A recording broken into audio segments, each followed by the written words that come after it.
Au cœur de la forêt boréale du Québec se trouve une région reconnue pour ses contrastes et ses grands espaces sauvages. Bienvenue au Saguenay-Lac-Saint-Jean. Bienvenue dans la zone boréale.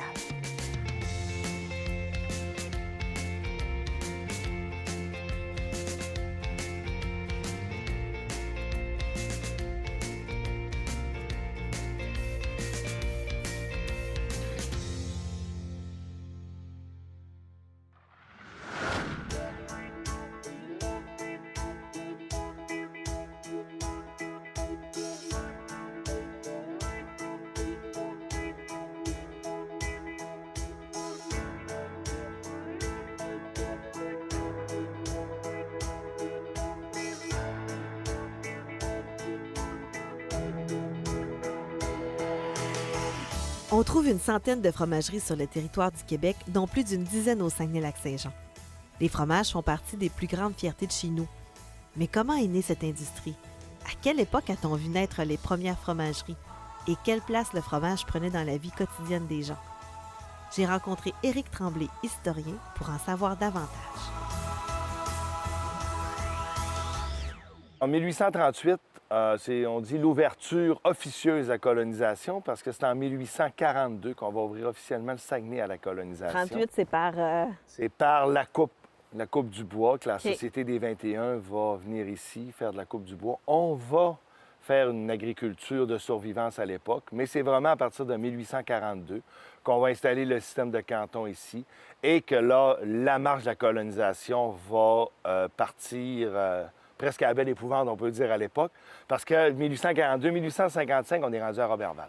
OK. Fait qu'on a fait beaucoup de chemin. Le lac Saint-Jean va être ouvert à partir de 1849. Et les terres agricoles, bien sûr, du lac Saint-Jean sont exceptionnelles.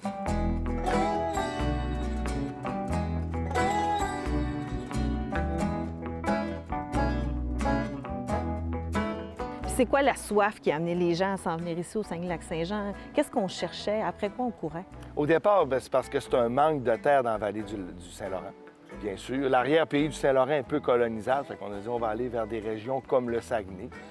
Et là, on se dit les terres sont magnifiques aussi. Et comme je te disais tantôt, le lac Saint-Jean, c'est vraiment les terres parmi les plus fertiles de la province de Québec. Quand on s'en va du côté économique puis qu'on commence à vendre nos cultures, est-ce qu'on est conscient puis qu'on se dit, OK, nous, on va cultiver telle chose parce qu'il y a une demande puis que ça va être facilitant pour la vente? On va le faire surtout avec, quand on va se mettre à produire le fromage. C'est surtout ça qui va amener plutôt une notion économique dans l'agriculture.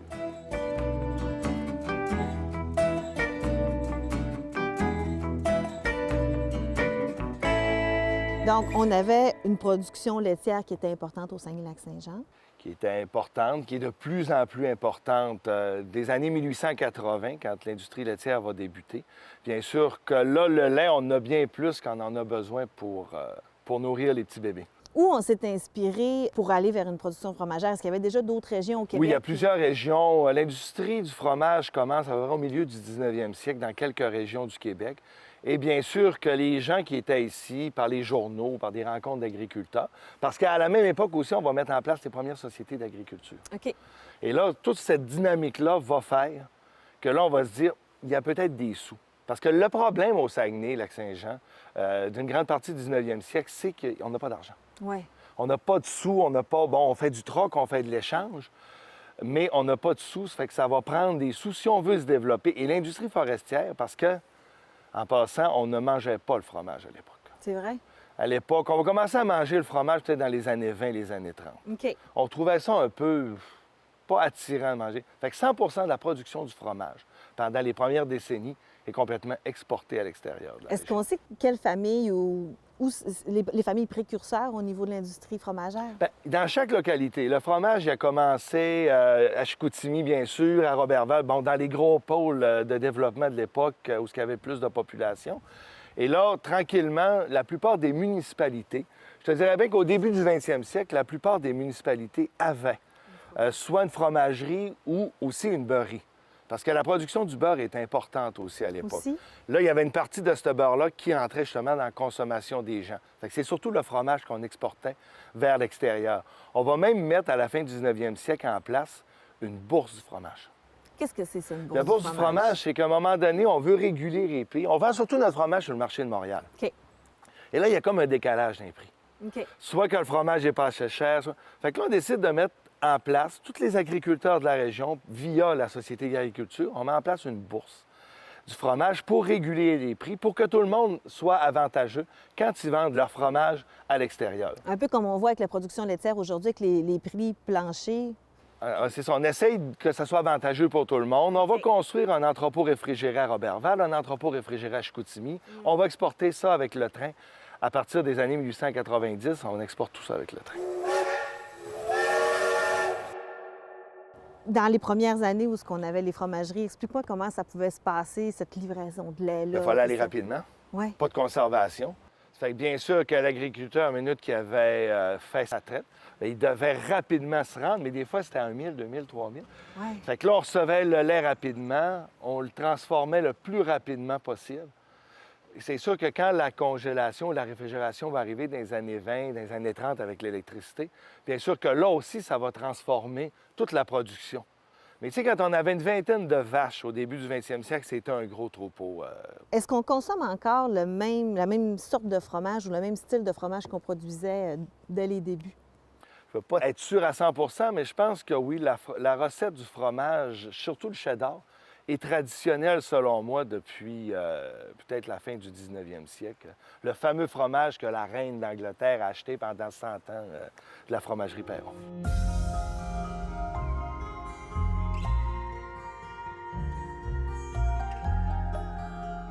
Je retiens deux éléments de cette époque où le quotidien des familles était guidé par les saisons: la production et la mise en marché du fromage.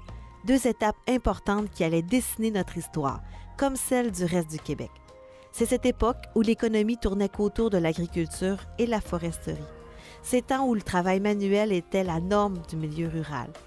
C'est cette époque qui allait faire du Saguenay-Lac-Saint-Jean la région de production laitière et fromagère que l'on connaît aujourd'hui.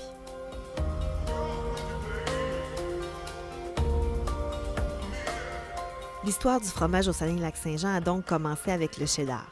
C'est par après qu'est né le fromage en grains, que l'on surnomme chez nous le fromage en crotte. Cet aliment que Luc Boivin qualifie de commodité.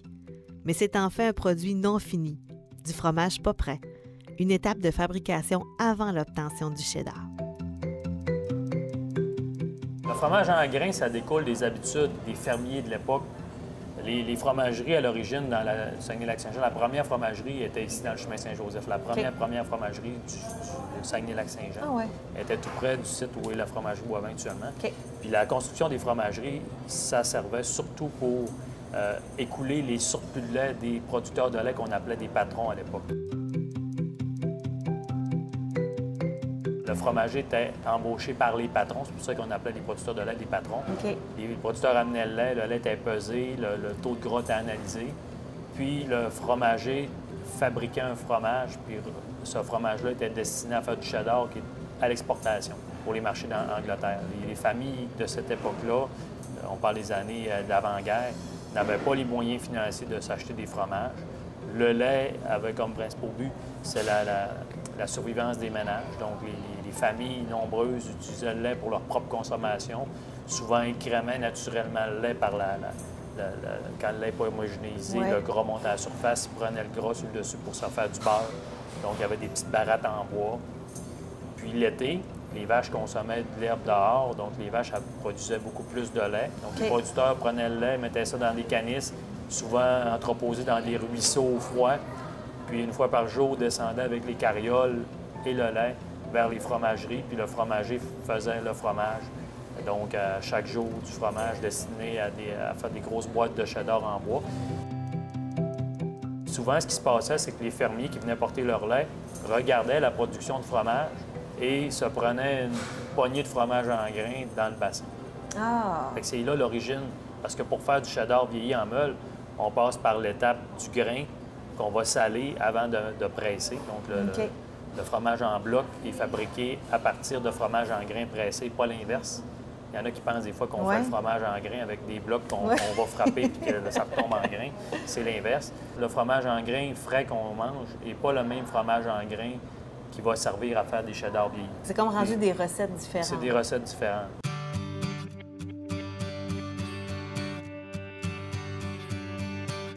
Le fromage en grains a pris rapidement une place importante dans la société québécoise et est à l'origine de bien des souvenirs pour beaucoup de gens. Il faut comprendre que c'est à une époque où les gens commençaient à posséder des voitures et où il était encore interdit de travailler le dimanche. Les femmes pouvaient même pas faire de lavage puis de ménage. Le dimanche était donc la journée familiale où on partait se promener puis le fromage chaud, ça faisait une belle sortie pas trop dispendieuse. J'ai donné rendez-vous à Jacques Bouchard, un homme avec des souvenirs plein de cœur.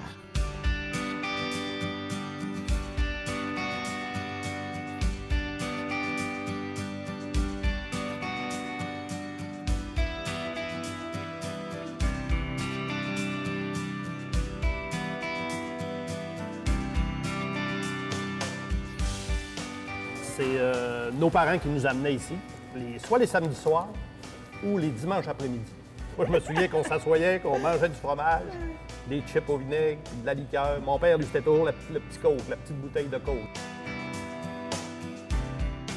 Ça, c'est les plus beaux souvenirs familiaux C'est vrai. que moi j'ai là, de souvenirs de promenade. Venir au fromage, quand on partait de Chicoutimi, c'était une belle reise. C'était un beau samedi soir ou un beau dimanche après-midi. C'était agréable. C'était familial. Tout le monde était dans l'auto, puis avait sa petite liqueur, son petit coke. Une famille de combien? Ah, on est quatre enfants chez nous. Est-ce que c'était tout le monde dans la voiture? Ah oui, tout le monde dans la voiture. Le beau gros Chevrolet Biscayne 67, Ouais. là, puis... Est-ce C'est que ça. la réalité des voitures dans ce temps-là, c'était pas pareil? Là. Personne t'a attaché. Personne t'a attaché. On se tiraillait. Souvent, sur la banquette arrière, on pouvait amener des amis. On pouvait se retrouver 6 sur la banquette arrière. Papa puis maman en avant. Ou des fois, ça sautait en avant parce que des fois, c'était des banquettes complètes, OK. dépendamment de la voiture que nos parents avaient dans le temps. Là. Est-ce que vous passiez par le rang? Est-ce Oui, qu'on faisait le rang au complet? ça, c'est un rituel, ça, de passer par le rang Saint-Joseph. Quand on va au fromage, on prend obligatoirement le rang Saint-Joseph pour se diriger ici. C'est une belle promenade. On achète notre fromage, on en mange un petit peu dans la voiture. Ensuite, on contourne, on passe par le rang Saint-Martin pour se passer le long du Saguenay. Avec la belle parce qu'il y a une vue. belle vue.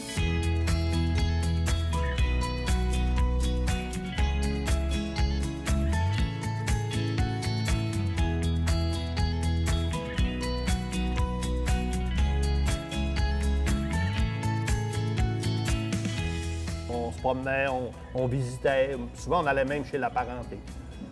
On partait, on disait, OK, on va arrêter chez mon oncle François, on va aller faire un petit tour. Puis, On sortait de notre wash. c'est ça. On sortait de notre petit environnement. Ouais. Les parents avaient travaillé toute la semaine. Personne ne travaillait le dimanche dans ces années-là. Ouais. C'est vrai, tout Puis, était non, fermé. tout était là. fermé. Il y avait seulement la fromagerie Boivin qui était en place puis pour nous accueillir. On perpétue un petit peu ce que nos parents nous ont montré, nous ont inculqué. On amène la parenté. Mon oncle descend de Montréal, puis la première chose qu'il me dit, on va-tu aller à la fromagerie Boivin? Ouais. C'est bien entendu que quand quelqu'un descend de l'extérieur de la région pour venir au Saguenay, il faut qu'il ramène du fromage chez eux.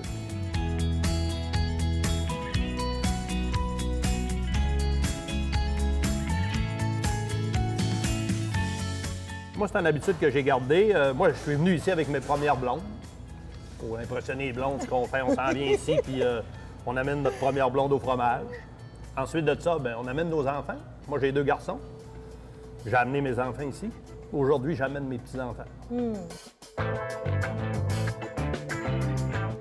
Si le cheddar a constitué pendant plus d'un siècle la principale production fromagère dans la région comme dans la province, elle compte aujourd'hui pour moins de la moitié des volumes du fromage produit. C'est parce qu'au cours des dernières décennies, les fromages fins du Québec sont devenus des aliments vedettes. Croûte fleurie, brossée, lavée, pâte molle, ferme ou semi-ferme, le choix est immense au plus grand plaisir des consommateurs. Au Saguenay-Lac-Saint-Jean, on est fiers de nos fromages. C'est une dizaine de fromageries sur le territoire qui ont chacune leur signature, chacune leur personnalité. Marie-Josée Blackburn s'est jointe à l'entreprise familiale dans les années 2000 avec son projet de fromagerie artisanale. Ces fromages fins se sont rapidement démarqués et ils sont maintenant reconnus partout au Québec.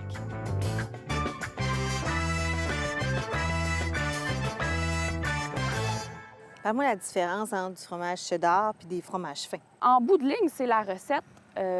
Puis c'est sûr que nous, ce qu'on connaît ici, au Saguenay, ce qui est très populaire, c'est le cheddar frais. Ce qui veut dire que la grosse différence entre les deux par rapport à ça, ça va être l'affinage, le temps de maturation. Un fromage frais, c'est vendu, c'est fabriqué et c'est vendu. Tandis qu'un fromage fin ou un fromage affiné, on va chercher plus de saveur, on développe plus de goût grâce au temps. Tu sais, quand tu me dis la technique de l'affinage, qu'est-ce que c'est quand on fait l'affinage du fromage?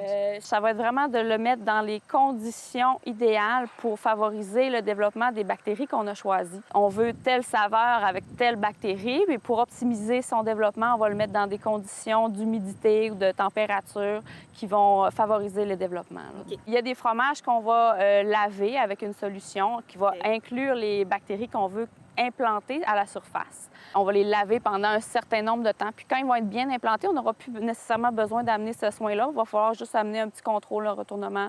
Ensuite, il y a des brossages qui peuvent se faire plus tard si on veut une croûte plus brossée. Okay. C'est toutes des techniques. Il y a d'autres fromages qui vont être maturés dans la masse. Ça, c'est plus... on met vraiment les ferments en fabrication, puis les saveurs vont se développer avec le temps, mais sans nécessairement des lavages.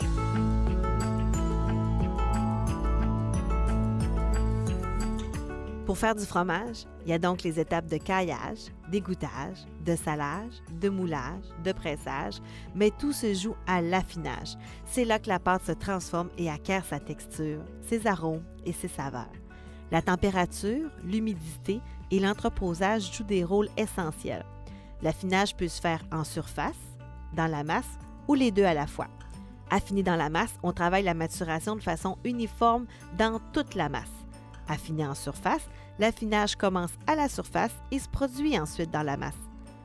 Les variétés de fromage diffèrent donc en fonction de ces nombreux procédés de fabrication et des matières premières utilisées.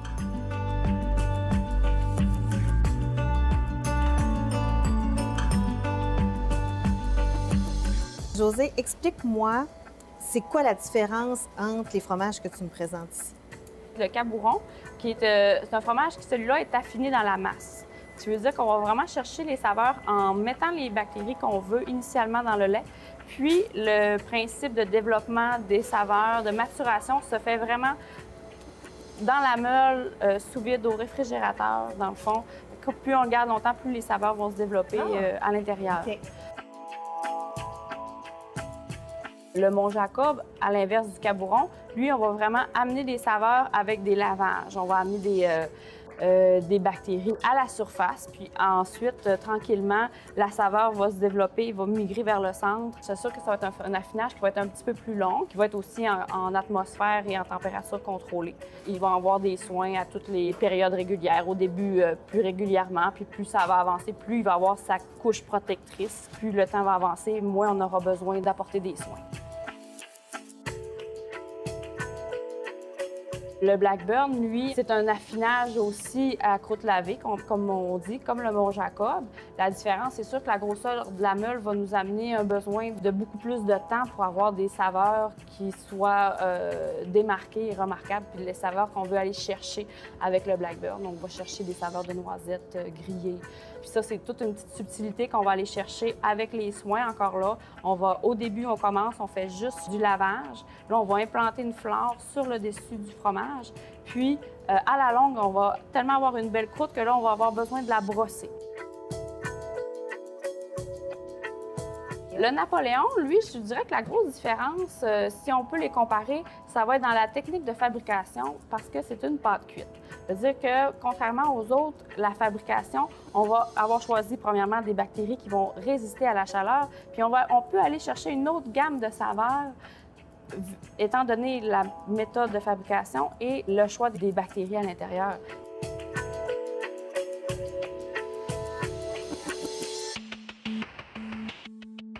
Quand on en fabrique, on en fait 18 ou 20 dans ces coins-là selon le rendement. Ouais. Mais quand on les retourne, les journées de retournement, puis ça, j'ai aucun mérite, c'est pas moi, là. On a la moitié de ma salle d'affinage. Ils peuvent en retourner 400 dans une journée. Oh my là, God! Puis, tous les soins.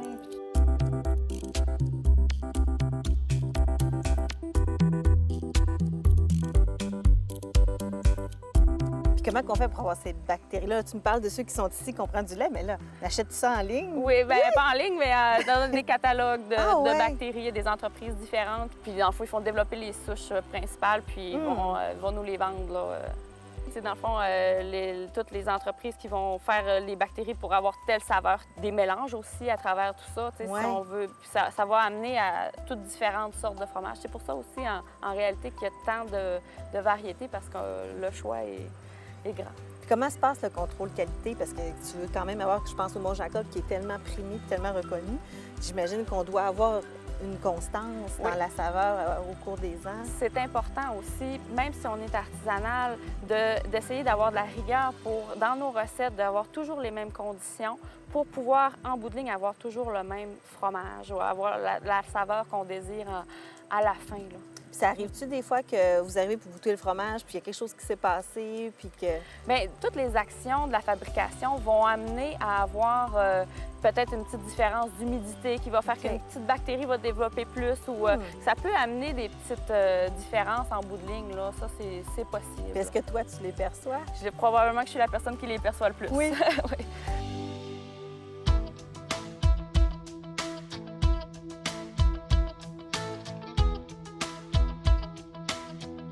Comment est venue cette idée-là de faire du fromage? Est-ce qu'il y avait déjà la production du cheddar et tout? Non, la production fromagère est arrivée en 2006 et est surtout arrivée en même temps que la 4e génération. Ça veut dire moi, mes 2 frères, puis mon cousin. En s'implantant dans l'entreprise, on a décidé de développer un créneau de plus pour pouvoir agrandir l'entreprise. Le jour qu'on décide qu'on a envie de faire du fromage, mais qu'on ne sait rien de ça, on commence par où? C'est sûr qu'il y a 2 volets. Il y a le côté entrepreneuriat où il faut aller faire une étude de marché. Puis après ça, il y a vraiment le côté fromagerie parce qu'on ne devient pas fromager du jour au lendemain. Ce côté-là, c'est d'aller prendre les connaissances nécessaires pour la transformation laitière. Ici, au Québec, l'Institut l'ITA à Saint-Hyacinthe, c'est vraiment une place qui est quand même bien... qui fournit les bonnes informations. Puis est-ce qu'il y avait des choses qui te faisaient rêver ou des produits qui t'attiraient plus que d'autres quand tu as commencé à explorer tout ça puis à décider vers où vous alliez vous en aller? C'est sûr que l'univers fromager, c'est vaste. Fait qu'il il faut quand même se déterminer quel type de fromage on veut s'en aller. Puis après ça, c'est sûr qu'en même temps, les techniques fromagères sont différentes d'un fromage à l'autre. Nous, comme par exemple, à la fromagerie Blackburn, on fait surtout du pâte ferme, pâte semi-ferme. On n'est pas installé pour les pâtes molles parce que ça prendrait d'autres matériels, d'autres équipements. Alors, on a choisi plus de s'orienter vers ces produits-là pour pouvoir s'implanter puis se spécialiser dans ces produits-là.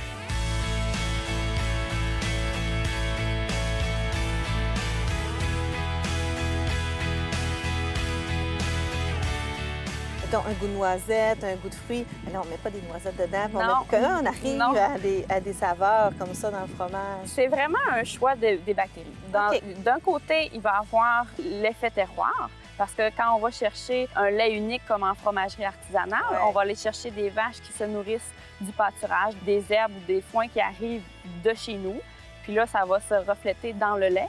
Puis ensuite, on garde une certaine quantité de ces bactéries indigènes d'ici, en fait, dans le lait. Puis ensuite, nous, on va rajouter des saveurs. Bien, c'est pas des saveurs, mais c'est des bactéries qui vont développer des saveurs avec le temps à partir de notre lait. Comment on nourrit, tout ce qu'on donne comme aliment va avoir une influence. C'est pour ça qu'on va vraiment chercher de la typicité puis du terroir avec nos produits. Le fait d'avoir un lait unique aussi, d'avoir toujours la même source de lait, va amener qu'on peut reconnaître la saveur ou le goût d'ici.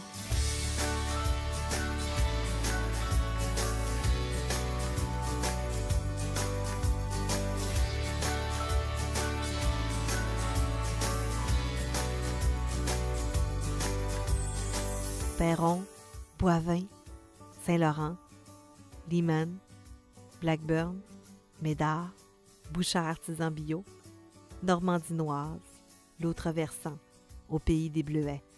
Le fromage fait définitivement partie de l'ADN du Saguenay-Lac-Saint-Jean. Il y en a eu d'autres, mais quand on pense au début des fromageries, on pense automatiquement à la fromagerie Perron. Elle a marqué l'imaginaire collectif et dessiné l'économie régionale avec ses exportations en Angleterre et leur savoir-faire exemplaire. C'est 125 ans de fromage cheddar. Le fromage en grains, lui, fait partie du quotidien des familles québécoises. Il est synonyme de souvenirs et de moments partagés. Mais l'époque où le cheddar était à peu près le seul fromage produit dans la province est bel et bien derrière nous. Le Québec produit aujourd'hui un vaste éventail d'excellents fromages, des fromages qui n'ont rien à envier à leurs cousins d'Europe. C'est toute une tradition récente, mais qui vient réellement contribuer à une identité culinaire, notre culture culinaire. Le marché des fromages au Canada et particulièrement au Québec est mature, mais ça fait quand même peur de voir les fromages européens débarquer chez nous, et souvent à moindre coût. Il faut vraiment se poser comme question. Est-ce qu'on peut choisir autre chose que des produits d'ici? Difficile en étant conscient du rôle de cette industrie dans notre histoire, notre paysage régional, nos souvenirs, notre terroir. Je dirais même impossible en pensant aux hommes et aux femmes qui investissent leur vie à parfaire leur art, celle d'être fromager.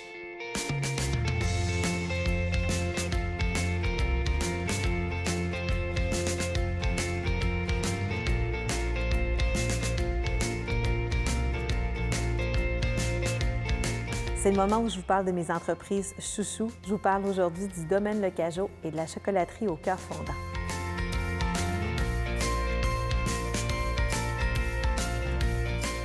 Le domaine Le Cajot, c'est une entreprise agro-touristique, donc une entreprise de production agricole où on fait des vignes et des petits fruits qu'on transforme soit en produits d'alcool ou en produits agroalimentaires. Dans les alcools, on fait des produits de type digestif ou apéritif et on fait aussi le vin blanc et le vin rouge qu'on appelle le père et fils. Dans les produits agroalimentaires, il y a les confitures, il y a la gamme de vinaigrettes, des vinaigrettes qu'on produit à partir de notre propre vinaigre de fruits, et il y a les chocolats. C'est donc un rendez-vous dans le chemin Saint-André à Jonquière pour aller découvrir leur offre de produits, mais surtout leur merveilleux domaine. Je vous laisse en vous parlant de la chocolaterie au cœur fondant, une chocolaterie qui m'impressionne par son ascension fulgurante en si peu de temps. C'est Joanie, la chocolatière et propriétaire, qui vous attend. Elles ont de merveilleux produits comme la crème molle trempée dans le chocolat, les chocolats fins. Mais mon produit chouchou, c'est vraiment les fondus au chocolat en pot. C'est offert en différentes saveurs. J'ai avec moi biscuits à la crème, à l'érable et chocolat noir. C'est vraiment un péché mignon. Vous pouvez les réchauffer soit dans l'eau chaude sur le rond ou sinon dans le micro-ondes, presque 2 minutes et puis c'est tout. C'est facile, c'est savoureux. Il y a 3 façons de se procurer les produits. Premièrement, la boutique en ligne avec le site Internet de la chocolaterie au cœur fondant. Elles ont aussi 2 boutiques, soit à Alma et à Chicoutimi.